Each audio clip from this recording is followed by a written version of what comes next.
छत्र्या आहेत इथं, भारी भारीतले किचन आहेत आणि खाली पाणी तर झाले भरपूर. त्यांनी तसं डेव्हलप केलं की चप्पल असली तरी चालेल.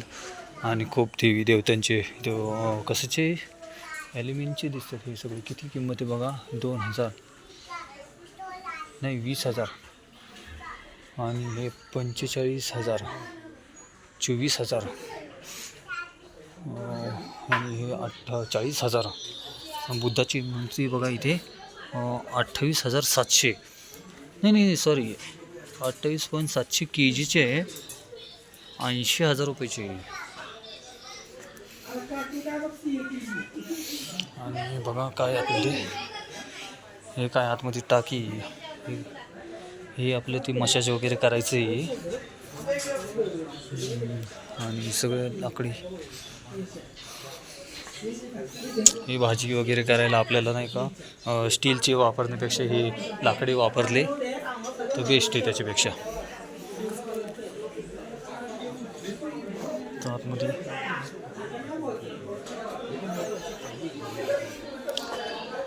सगळे लाकडाचे बाऊल आहे इथे. आणि हे बघा, ही चपाती ठेवण्यासाठी मला वाटतं हे याच्यात काय आहे. अच्छा हां, याच्यात चपाती ठेवता येईल.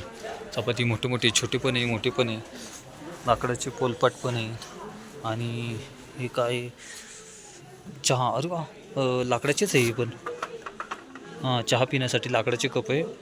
कितीला आहे बघा, 350 रुपयाला कप आहे हा. आणि चहा, साखर, चहापत्ती असली काय वस्तू ठेवायची म्हणलं तरी लाकडाची खाली लहान आपलं डेकोरेशनसाठी घरामध्ये. आणि हे बघा अशोक स्तंभ आहे हा. याच्यावर किंमत आहे का, नाही किंमत वगैरे तर काय नाही आहे. बुद्धाचं टेम्पल आहे, मूर्ती आहे बघा, 2100 रुपयाला आहे. आणि मोर हे वरती बघा. आणि हे आपलं अगरबत्ती वगैरे लावायला. एक मिनटं सर, ॲल्युमिनियम, स्टील